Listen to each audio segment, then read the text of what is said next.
Assalamualaikum warahmatullahi wabarakatuh.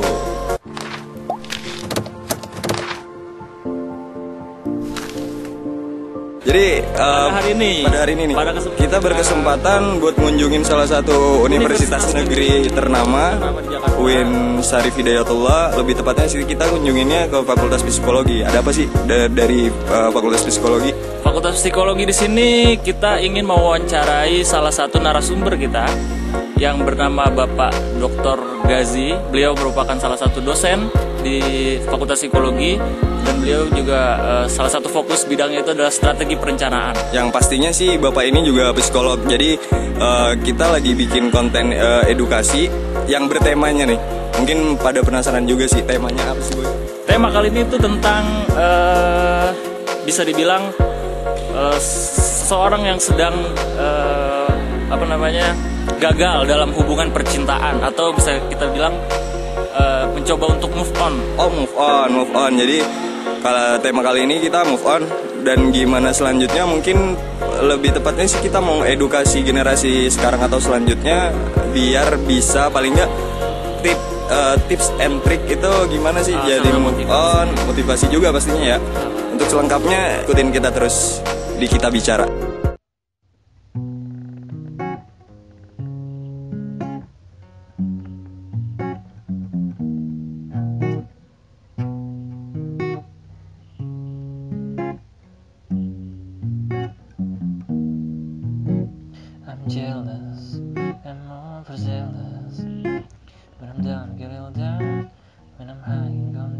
Banyak membaca literatur, kemudian banyak riset dan mengajar, saya menemukan bahwa memang semakin tinggi tingkat keseriusan seorang dalam hubungan, maka jika kepribadiannya itu misalnya tidak kuat atau tegar, ketika terjadi suatu, dia akan jatuh sejatuh-jatuhnya.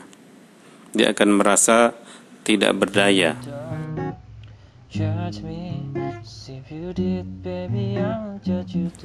Sebenarnya idealnya, apalagi bagi orang Islam, Nabi itu mengajarkan kalau kita mencintai seseorang sekedarnya saja, jangan berlebihan. Ahbib habibaka haunamma asa ayakuna baghidaka yaumamma. Cintailah kekasihmu atau pacarmu seadanya, sekedarnya saja. Sebab bisa jadi dia akan menjadi musuhmu. Dan bencilah musuhmu sekedarnya saja. Wa abghid baghidaka haunamma asa ayakuna habibaka yaumamma. Dan bencilah musuhmu sekedarnya saja, karena bisa jadi dia akan menjadi orang yang kamu cintai di belakang hari.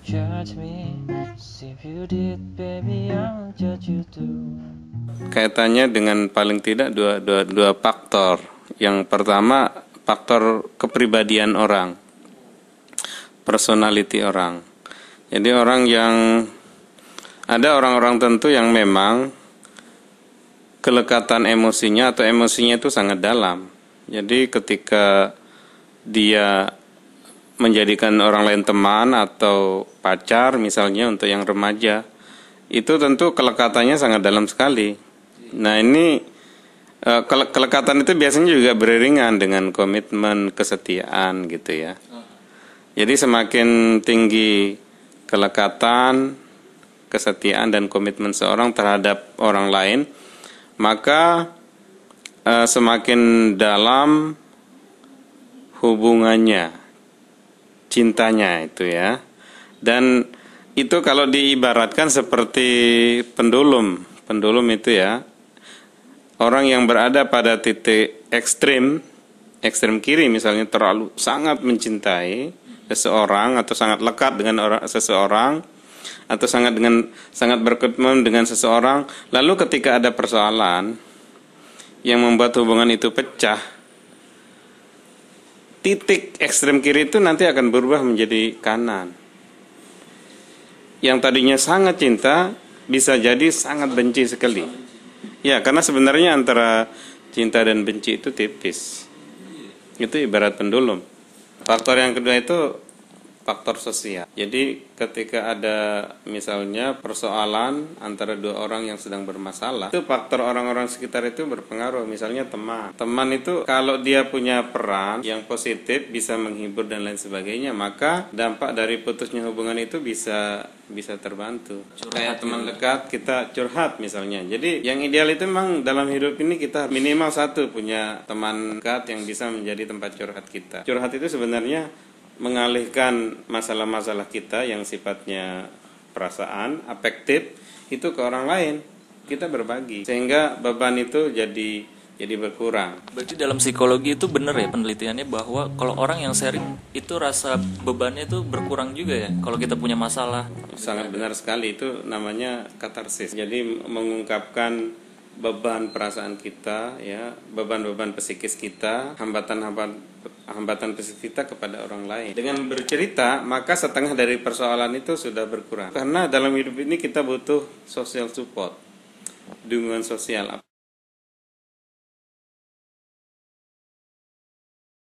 Itu introvert itu dalam banyak riset para pembunuh atau pelaku kekerasan itu umumnya orang-orang yang introvert, karena beban yang mengganjal perasaannya itu tidak dikeluarkan. Dia tertekan, lalu karena dia introvert, pendiam, maka ekspresinya itu, kompensasinya itu dengan kekerasan fisik. Beda dengan orang yang ekstrovert. Maka orang yang banyak bicara itu belum tentu dia keras secara fisik. Justru yang diam itulah yang sangat besar potensinya untuk melakukan kekerasan fisik.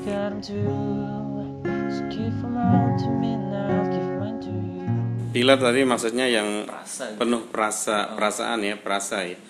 Itu memang sebenarnya ada yang jadi itu merupakan bahan orang, tapi sebenarnya itu bisa kita siasat. Kita harus melatih diri untuk tidak terlalu perasa. Orang yang perasa itu sebenarnya ini efek dari pengalaman masa lalu, asuh, atau ada beban-beban masa lalu yang nggak terselesaikan. Itu kemudian membuat dia menjadi perasa. Tapi itu bisa diatas. Misalnya dengan usaha-usaha untuk melakukan hal-hal yang lain, mengalihkan kondisi yang sangat perasa itu menjadi kondisi yang sangat rasional. Jadi memanfaatkan kekuatan rasional kita dalam melihat masalah. Orang itu ada yang melihat masalah dengan perasaan, ada yang melihat masalah dengan pikiran. Sebenarnya yang bagus itu melihat masalah itu dengan pikiran jernih, dengan logika. Dia menarik sebuah kesimpulan masalah itu dengan perasaan. Tapi benar-benar ada yang introvert 100% gitu Pak. Itu gimana Pak caranya?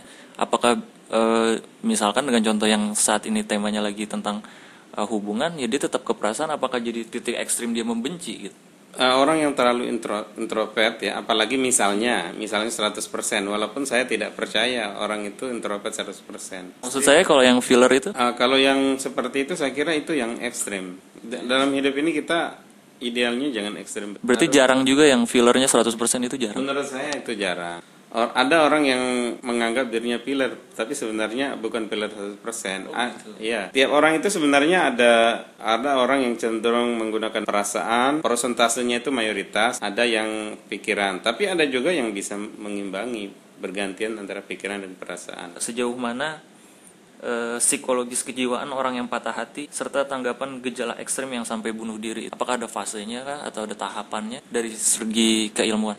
Pertama pada kasus orang yang patah hati akibat karena putus berkaitan dengan kepribadian orang. Kalau orang itu introvert itu biasanya beririsan dengan pilar tadi ya. Kalau Anda mengatakan gitu terlalu perasa, apalagi tingkat perasaannya itu sangat tinggi sekali, tingkat ketergantungannya pada perasaan itu tinggi sekali, maka dia akan melihat masalah itu dengan tidak jernih. Nah, kemudian mengapa misalnya sampai terjadi ada kasus bunuh diri karena putus hubungan? Itu bisa jadi karena dia menyimpan beban perasaan itu ibarat botol gitu. Kalau air itu penuh nggak dikeluarin, dia akan meledak. Tapi kan masalahnya dia itu introvert, ada kendala dari dirinya untuk terbuka. Jadi ada keterkaitan antara introvert dan filler gitu. Iya, tapi tentu ada proses yang panjang, terjadi begitu saja. Jadi ada mekanisme psikologis yang sangat panjang sekali sampai terjadi sampai terjadi bunuh diri. Jadi karena ada tangga-tangganya gitu. Nanti pada titik apa point of no return orang itu memang harus, orang yang bunuh diri itu biasanya dia sudah menyampaikan pesan-pesan kepada orang lain. Rata-rata begitu. Coba aja di kaji ya. Selalu dia sebenarnya sudah memberikan pesan, surat pernyataan atau makna-makna simbol. Kalau yang tiba-tiba kasusnya patah hati terus dia bunuh pasangannya itu ada keterkaitan juga.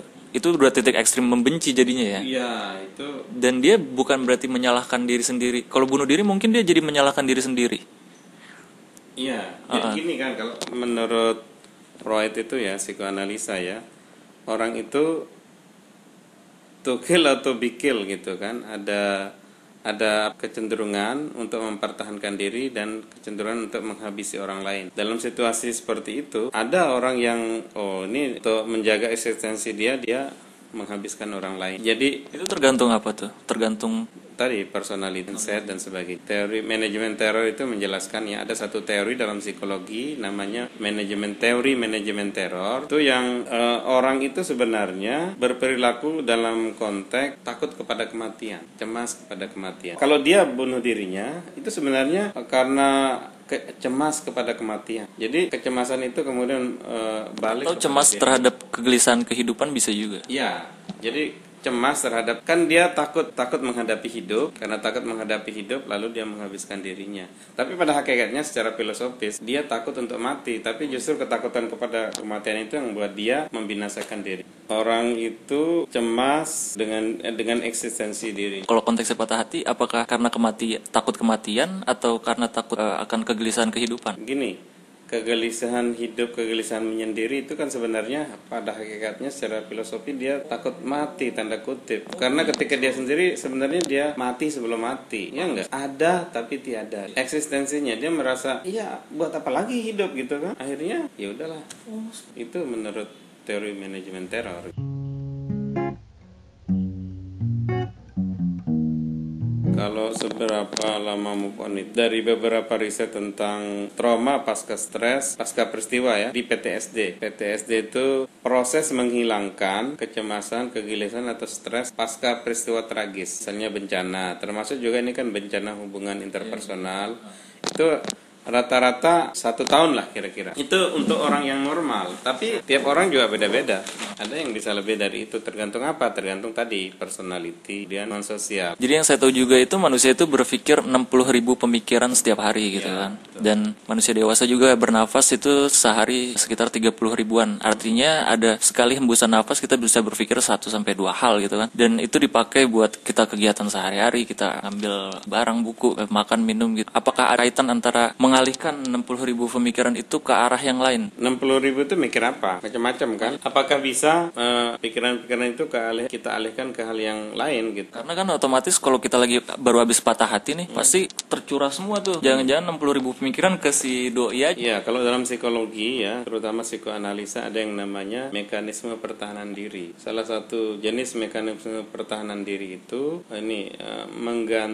mengalihkan pikiran kita ke yang lain. Jadi kalau kita misalnya patah hati, alihkan aja pikiran kita ke kesibukan, misalnya olahraga, belajar atau yang lain-lain, maka nanti lama-kelamaan itu akan hilang. Karena pikiran kita itu ibarat ini lemari, isinya banyak di situ. Kita ambil aja sebagian dari pakaian itu kemudian taruh di tempat, maka lemari itu akan berkurang bebannya gitu. Kira-kira kayak gitu. Sebenarnya bagus atau tidak itu tergantung tiap orang. Ada yang cocok dengan pengalihan ke olahraga, ada yang cocok misalnya putus satu cari aja yang lain. Itu soal ini pilihan masing-masing. Sama kayak kita stres di luar itu ya, di luar putus hubungan, stres karena apa saja. Itu coping stresnya, manajemen stresnya itu bisa dengan macam-macam. Ada yang dengan ngaji, dengan Al-Quran, baca Al-Quran, ada yang dengan olahraga, ada bahkan yang konsultasi ke saya itu cara pengalihannya itu dia jalan seharian. Zaman dulu ya ada bis kota yang lantai 2 itu dari Ciputat ke Senen bolak-balik sampai sore. Itu dalam rangka mengalihkan kecemasan atau stres ke hal-hal lain yang buat dia tenang. Ada juga yang olahraga, ada juga yang tadi berinteraksi dengan orang lain, dia stres, kemudian kumpul dengan teman-temannya, ngobrol bareng di kafe. Itu kan jenis-jenis pengalihan gitu. Kalau ke arah spiritual, Prof? Ya, spiritual itu juga salah satu bentuk coping stress.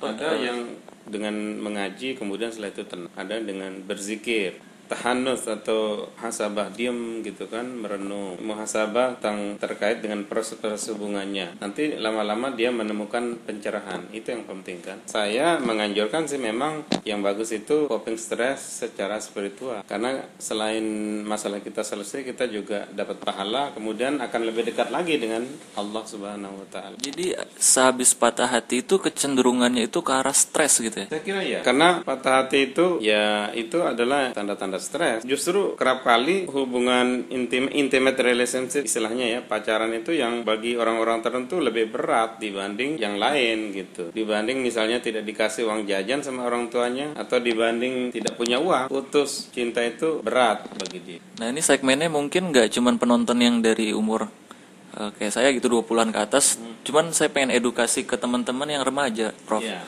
Saya takutnya mereka itu kalau habis gagal move on itu problem solvingnya gitu kan. Yeah. Ini kayak bimbingan konseling aja nih kan. Kalau untuk yang anak-anak SMP yang masih remaja awal gitu ya, anak SMP kemudian SMA, saya kira putus hubungan itu soal biasa. Harus diyakinkan kepada mereka bahwa putus hubungan di saat usia belia itu justru ada hikmahnya buat dia. Barangkali mungkin saja orang itu nggak cocok buat dia. Jadi harus punya pikiran positif terhadap semua peristiwa yang kita alami dalam konteks putus hubungan. Apalagi itu kan belum akan jadi jodoh kita. Jadi masih panjang perjalanan untuk anak-anak SMP. Kalau ada masalah-masalah seperti itu santai saja. Lebih baik alihkan ke hal-hal yang positif. Belajar, mendekati agama ya, dan berbakti pada orang tua. Nah, itu cara-cara pengalihan yang positif saya kira.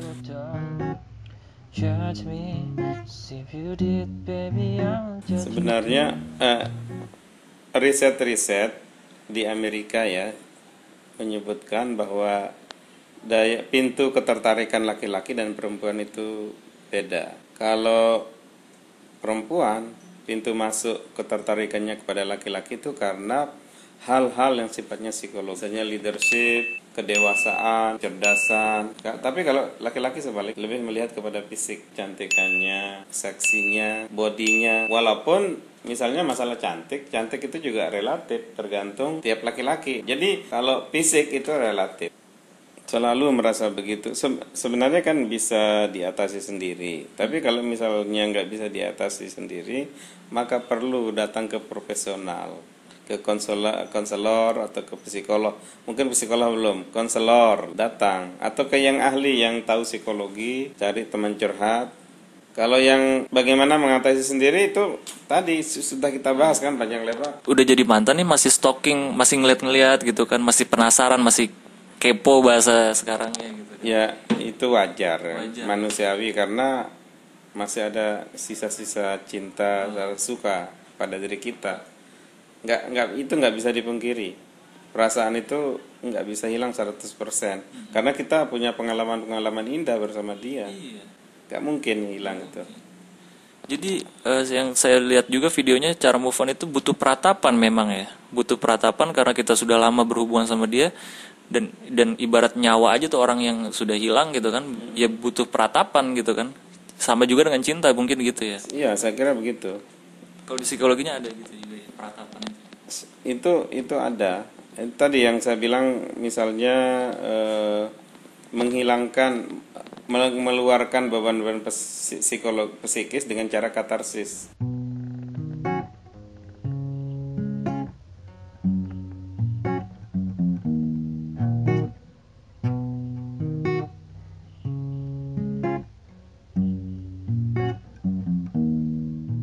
Itu kan mirip-mirip peratapan. Mengenang, kemudian melihat, kemudian kenapa saya dulu begini-gini. Itu nggak apa-apa. Justru bisa sebenarnya satu cara untuk mengeluarkan unek-unek kita. Nah, kalau kita lakukan dengan cara yang baik, itu insya Allah lama-lama akan berkurang beban kita, bahkan mungkin 0, sekian persen gitu. Nah 0, sekian persen itulah kita pada tahap move on gitu. Jadi ya buat yang remaja-remaja SMP SMA itu mungkin bisa ke konselor gitu ya. Kalau di sekolah mungkin ada BK ya, bimbingan konseling. cerita masalahnya apa gitu ya. Karena juga faktanya kalau kita curhat justru menghilangkan beban 50% juga ya. Iya, betul.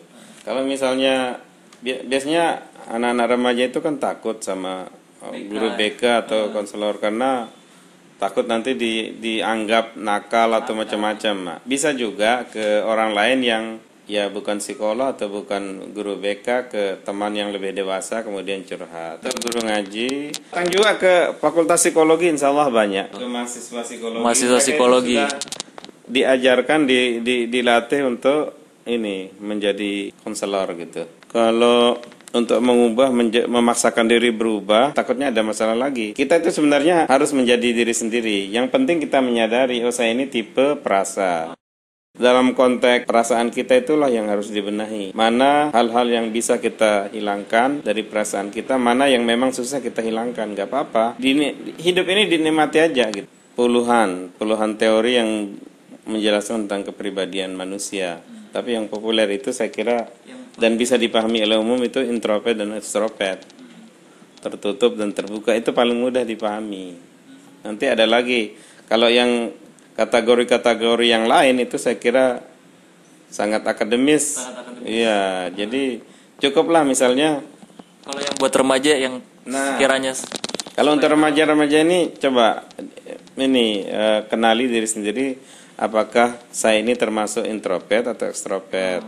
Kalau introvert banget bisa dikurangi sedikit supaya jangan terlalu introvert. Bisa dipelajari itu. Kalau pendiam mungkin perlu bergaul dengan yang extrovert gitu. Yang terlalu extrovert bisa agak diimbangi dengan yang introvert. Karena masing-masing punya kelebihan dan kekurangan. Introvert itu tidak selalu negatif, bisa juga positif. Tergantung situasi. Kapan dia positif, kapan negatif tergantung banyak hal. Yang saya tahu sih paling extrovert, introvert, terus thinker, ada pemikir, ada perasa, ada feeler, terus ada perceiver. Perceiver itu mereka lebih cenderung mengambil keputusan tuh ngalir ya udahlah nanti aja gitu kan. Ada juga judger. Judger itu pengambil keputusan gitu, Prof. Ya, saya tahu. Ya, kalau yang itu tadi itu istilah-istilah yang psikologi populer ya. Psikologi populer sih. Psikologi populer. Yang umum aja supaya kita tahu pengenalan diri sendiri. Iya. Tapi intinya pokoknya ada orang yang terlalu cenderung rasional, ada yang terlalu pakai perasaan. Sebenarnya pada dua itu fokusnya. Mau apa aja istilahnya akan kembali kepada dua konsep utama. Orang itu terlalu banyak berpikir, cenderung pakai pikiran atau cenderung pakai perasaan. Kombinasi-kombinasi dari ini nanti istilahnya yang tadi itu. Pasti di dalam diri orang yang thinker itu ada pilarnya, di dalam diri orang yang pilar ada thinkernya. Hanya persentasenya itu beda.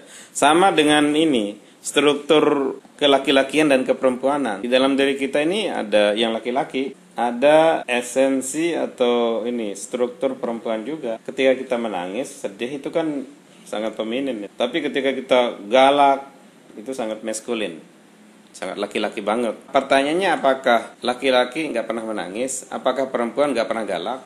Dua unsur itu selalu ada pada diri kita. Hanya persentase dari kita itu beda-beda. Kalau yang sama itu bencong. Jadi ibaratnya 1,9 ya. Yang kiri ini misalnya unsur maskulin, unsur feminin 1,9. Berarti dia sangat feminin banget. Terus sampai ke bawah kan? Tingkat femininnya jadi turun. Sebaliknya di sini semakin naik, tingkat kelaki-lakinya semakin tinggi gitu. Jadi itu walaupun itu ini teori klasik ya, sangat klasik dalam psikologi, tapi menarik untuk membahas hal-hal seperti ini.